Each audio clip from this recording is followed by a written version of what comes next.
갑자기 네. 그 브로큰 홍보 때 하정우 씨와 김남길 씨가 작품 속의 주요 인물들의 몽타주를 직접 그리셨죠.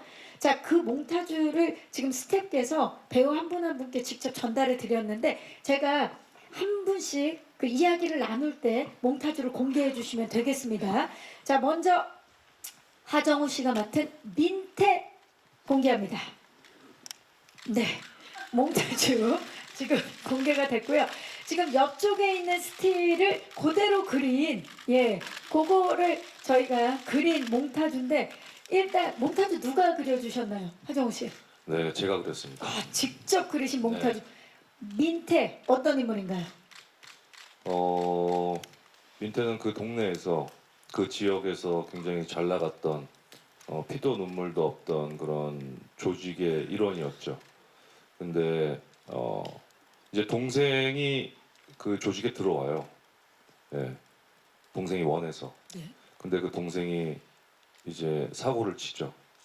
그래서 동생의 그 사고를 대신해서 이제 감옥에 가게 됩니다. 이제 그러면서 그 조직의 생활을 손을 털고 이제 떠나게 됐는데 그 출소를 하고 새로운 인생을 이제 살아가려고 건설 노동자로 일을 시작을 하고 새로운 삶을 시작하는 또 그 시점에 동생의 그런 의문의 죽음을 당하고 동생의 아내가 이제 실종이 됩니다. 당연히 피부치의 어떤 그런 생사가 어떤 죽음이 이 사람을 다시 예전의 그런 어두움의 어떤 그런 어둠 속으로 이제 다시 인도를 하게 되죠. 그러면서 거침없이 동생의 그 죽음을 이제 파헤치고 복수를 해나가는 그런 인물입니다. 지금 민태의 서사를 스며들게끔 이야기를 해주셨는데 사실 그간 하정우 씨는 뭐 파일럿, 사업가 그리고 뭐 마라토너 굉장히 다양한 직업을 가지고 있던 배우였는데 이번에 굉장히 다시 거칠어져서 돌아와서 반갑기도 하고 굉장히 또 의미가 남다르기도 했었을 것 같아요. 브로큰을 두고 휘발유 냄새가 나는 영화다라고 표현하셨죠. 네. 어떤 의미입니까? 이 영화의 편집본, 근데 특히나 현장에서 김준하 감독님이 이끌어내는 이 현장의 분위기와 또 그 캐스팅된 배우 또 같이 앙상블을 이뤄내면서 같이 연기를 하면서 딱 느낌이 딱 휘발유 냄새 나는 듯한 느낌이었던 것 같아요. 이건 어떤 그런 스릴러 반전의 드라마도 분명히 있고 또 액션의 요소도 분명히 있고 근데 굉장히 묘한 드라마적인 굉장히 이건 끌림이 강한 영화라고 생각이 들었었어요. 그 씬을 그 전체 스토리를 구성하는 한 씬 한 씬의 그런 밀도와 집중력이 그 배우들이 만들어내는 그것이 굉장히 오랜만에 처음에 연기를 시작하고 처음에 영화를 시작했던 그때로 돌아가는 듯한 느낌을 받으면서 임했던 촬영이었던 것 같아요. 그래서 뭐 헤어 메이크업이라든지 의상의 선택이라든지 그런 것들을 이제 감독님과 상의를 해서 굉장히 직감적으로 본능적으로 그러한 것들을 하나하나 선택을 하면서 준비를 했던 작품이 아니었나라는 생각이 듭니다.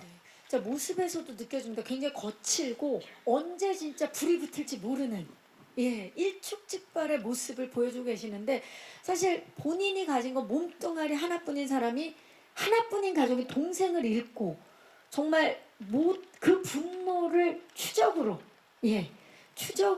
행하는 그런 인물인데 형이 어떤 감정을 가졌을 거라고 생각하고 연기에 임하셨나요? 민태가. 일단 동생의 죽음을 알고 나서는 이 사람의 호흡이 바뀌게 됐던 것 같아요. 이 세상을 바라보는 데 있어서 어떤 시선의 초점까지도 이제 달라지게 된 거죠. 출소를 하고 나서 이 인물은 마치 누가 먹이를 가져다 주기를 기다리는 그런 숫사자 같았더라면 아마 동생의 죽음을 알고 나서는 그때부터는 정말 눈이 돌아가서 뒤도 돌아보지 않고 사방도 살피지 않고 자기의 그런 사냥감만 그런 목표점만 향해 달려가는 그런 또 다른 야수의 모습을 보이지 않았나라는 생각이 듭니다. 지금 막 이야기 듣는데 독수리도 막 연상이 되고 그러네요. 독수리가 연상이 되긴 하지만 네. 뭐 호랑이나 사자과가 아닌가라는 호랑이. 생각을 합니다. 사자 좋습니다. 자, 김남길 씨가 맡은 호령 공개합니다. 자, 몽타주 공개해 주시죠. 저기 죄송한데 본인이 그리셨나요? 네, 죄송합니다. 그 비루한 그림실 때문에 아닙니다. 네, 표현을 한다고 했는데 네, 호령을 그려 주셨는데 호령 어떤 인물인가요? 묘령의 인물입니다. 그 소설가 베스트셀러 작가긴 한데 아까 이제 정호 형이 얘기하신 것처럼 동생의 죽음에 관련된 것들의 어떤 내용이 소설책에 어느 정도가 좀 담겨 있어서 그 소설에 대한 내용, 그게 현실적으로 일어난 것들에 대해서 쫓고 또 쫓기고 도망치고 어떤 진실을 찾아가는 그 사건 안에서 좀 삼자 입장에서 두고 볼 수도 있는데, 이 소설이 직접적으로 관련이 있다라는 사실을 알고 거기에 대해서 이제 그 사실은 뭐 소설과 명예를 지킨다라기보다는 그 이야기를 듣고 소설 안에 쓰여 있는 책임감들을 가지고 그 진실을 쫓는 또 하나의 이제 추격자. 자, 네. 예, 소설가이면서 묘령에 쌓인 그런 인물이에요. 자, 하정우 씨가 사실 이 작품 속에서 동생을 잃고 추적을 시작하는데 연예계 대표 동생이 또 김남길 씨 아니겠습니까? 하정우 씨에게 있어서 네. 클로젯에 이어서 이 브로큰까지 이번 또 두 분의 절친 브로 큰 재미 굉장히 지금 기대가 되는데 어떻습니까? 그 전작에서도 맞춰보기도 했지만 사실 이게 같이 작품을 했었던 배우들하고 또 다음 작품에서 만나고 그리고 친분이 있는 배우들하고 하는 것들에 대한 단점이 있을 수도 있겠지만 너무 친한 것 때문에, 근데 그거에서 오는 장점들이 분명히 더 큰 것 같아요. 그래서 그리고 워낙 뭐 얘기하지만 유머러스한 배우기도 하고 그리고 현장을 항상 즐겁게 하는 형이기도 한데 이번 현장에서는 진짜 그 날 것 같은 애 느낌이 되게 나이 서 있는 느낌들을 많이 봤어요. 그래서 그 캐릭터를 표현하는 데 있어서 그래서 평상시에는 되게 재미있고 즐거운 형인데도 이 브로큰의 아까 얘기한 캐릭터적으로 접근하는 방식이 저는 사실은 처음 보는 광경이 있으니까 그 전에 이제 뭐 보였던 모습들이나 작품적으로 보였던 모습들을 봤었지, 그런 캐릭터를 표현하는데 이제 이렇게 표현을 하는구나라는 거를 저는 이제, 왜냐면 클로젯도 어떻게 보면은 심각하다라고 하지만 이것만큼의 좀 더 어떻게 좀 깊은 찐득한 느낌들이 아니었다라고 생각을 했는데, 그래서 여기에서 사실 개인적으로 아까 얘기한 것처럼 되게 좋았던 팬으로 바라보는 입장에 대한 그 배우 하정우의 모습들을 볼 수 있었고, 그래서 자연스럽게 그렇게 연기를 하면서 호흡들이 그냥 편안하게 잘 맞춰지는 것 같아요. 그래서 되게 즐겁지 않았나 싶습니다. 그랬을 것 같아요. 또 친하지만 또 처음 보는 생경한 그런 모습들 이번 작품을 통해서 만나볼 수 있을 것 같습니다. 김남길 씨의 인생 캐릭터 하면 뭐 다양한 캐릭터들이 있지만 비담이 있지 않습니까? 비담에 이어서 이번 작품에서는 미담을 담당하고 있는 거 알고 계세요? 그런가요? 저 예, 모르겠는데요. 아름다운 이야기 아니고 미스테리 담당. 미스터리 예, 미스테리 담당. 네. 이번에 미담을 담당하고 계시는데 네. 용의선상에 오른 인물들 중에 호령은 어떤 이유로 문영을 쫓는다고 생각하십니까? 아까 말씀드렸다시피 책임감 때문이라고 책임감? 생각해요. 이 이야기가 이야기한 상황을 그대로 현실로 나타났는지, 아니면 그렇게 이야기를 했기 때문에 이야기를 써서 그게 현실로 비슷하게 또 반영이 됐는지에 대한 그 두 가지를 가지고 고민을 좀 한다고 생각하거든요. 그래서 이 어쨌든 영화를 보시면 아시겠지만 나한테도 어느 정도 책임감이 있고 그 이야기를 실타래를 이제 여러 가지 미스터리 인물들 중에 저는 찾아야 될 사람이 있고 거기에 대한 진실을 좀 명확하게 들어야겠다, 또 지켜야겠다라는 생각들이 들어서 좀 다른 방향으로 찾아가는 그런 느낌인 것 같아요. 하정우 씨도 그렇고 김남길 씨도 그렇고 이번 작품도 좀 새로운 결의 모습들을 네. 만나볼 수 있지 않을까 기대가 되고요. 자, 왜 많은 사람들이 그녀를 쫓는 걸까요? 유다인 씨, 문영 공개해 주시죠. 네. 네. 하정우 씨가 그려주신 건가요? 네. 앞으로 좀 비춰주시고요. 네. 문영 어떤 인물인지 소개 좀 부탁드립니다. 문영은 석태랑 같이 살고 있고요. 노래 주점에서 일하고 있고 어느 날 석태가 죽은 날 밤에 사라지게 되는 흔적도 없이 사라지게 되는 그런 약간 미스테리한 캐릭터입니다. 자, 흔적도 없이 숨어버린 묘령의 여인. 예, 모두가 지금 유다인 씨만을 쫓고 있는 그런 상황인데 이런 주요한 역할, 그러니까 모두가 나를 쫓고 있다라는 그런 부담감도 있었을 것 같고 문영을 연기하는 데 있어서 어떤 점에 가장 중점을 두셨나요? 아무래도 미스테리한 캐릭터이기 때문에 많은 걸 표현할 수는 없지만 그래도 이 캐릭터가 가지고 있는 아이만큼은 반드시 지켜내겠다는 그런 마음과 또 지칠 대로 지쳐 있는 석태로 인해서 그런 모습들을 표현하려고 했던 것 같아요. 모성의 마음과 그리고 피폐하고 지친 모습을 좀 표현하려고 했다. 아, 좋습니다.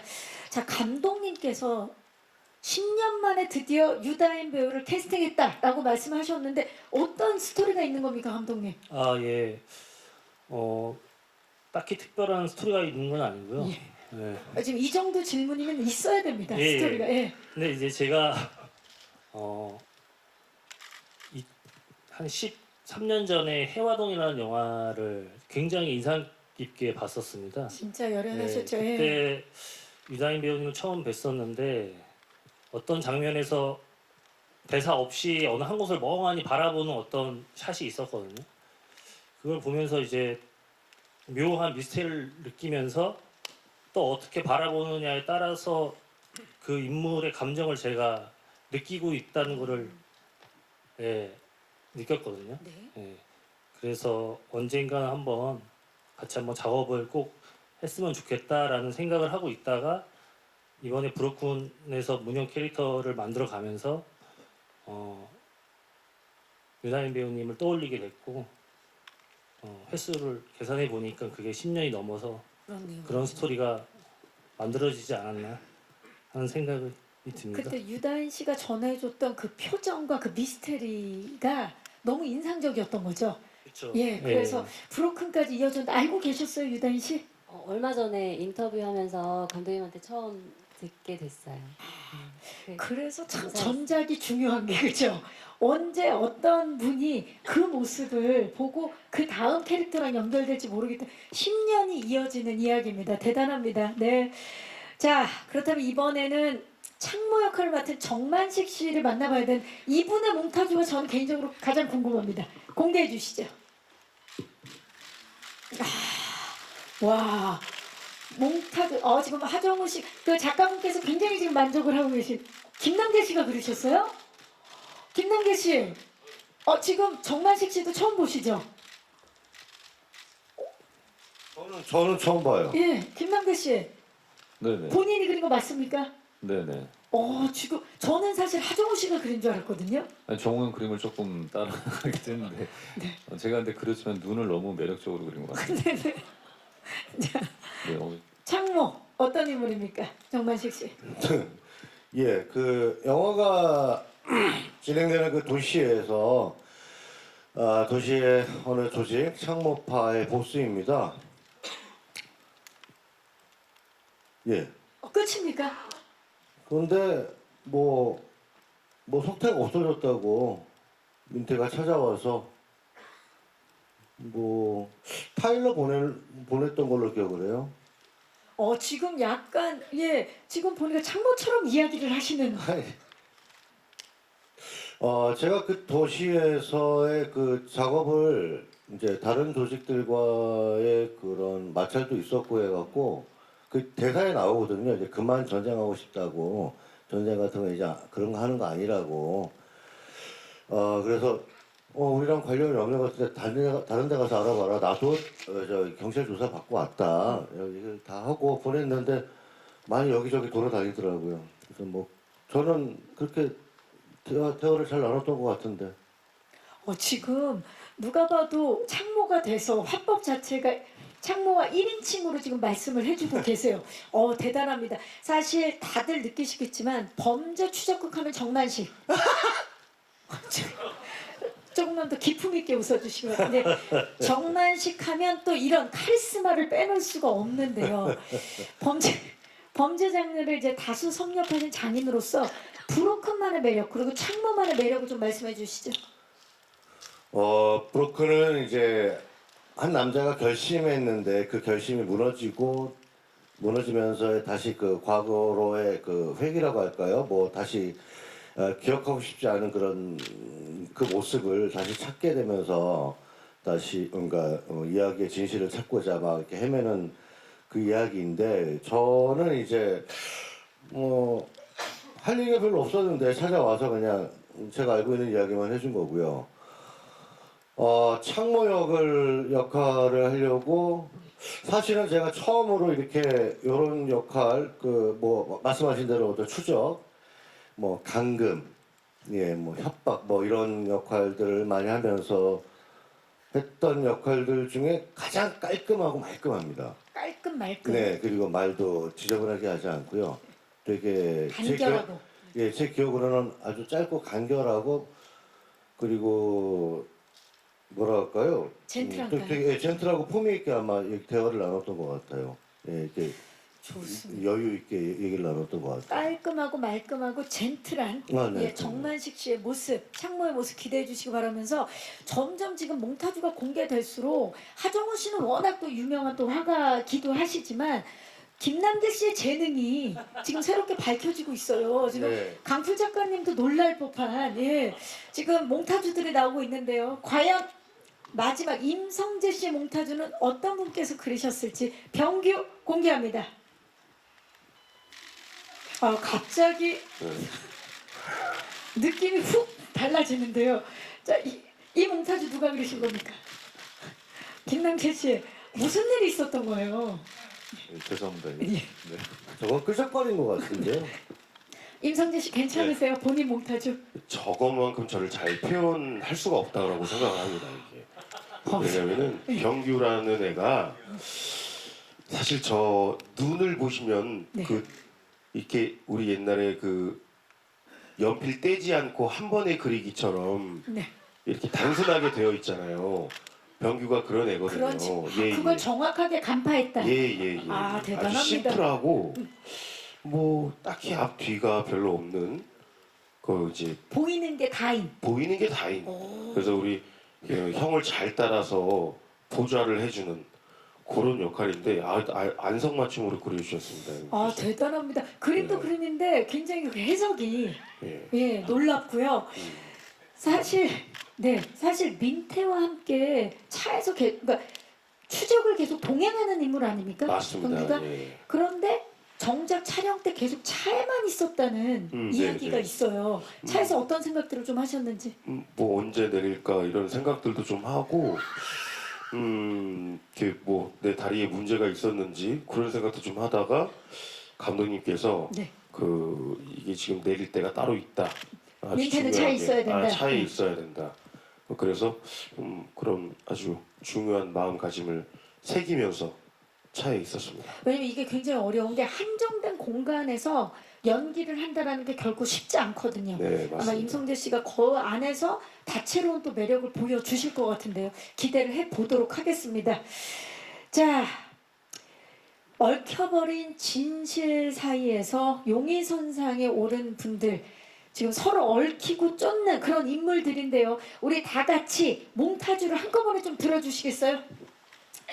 자, 이분들이 서로 쫓기고 있습니다. 몽타주를 앞쪽을 향해서 함께 들어주시기 바랍니다. 네, 이 몽타주를 보신 분들이 있으시면 제보해 주시기 바라면서 과연 어떤 과정 속에서 브로큰이 완성되었는지 저희가 제작기 영상 만나고 와서 이야기 계속 나누겠습니다.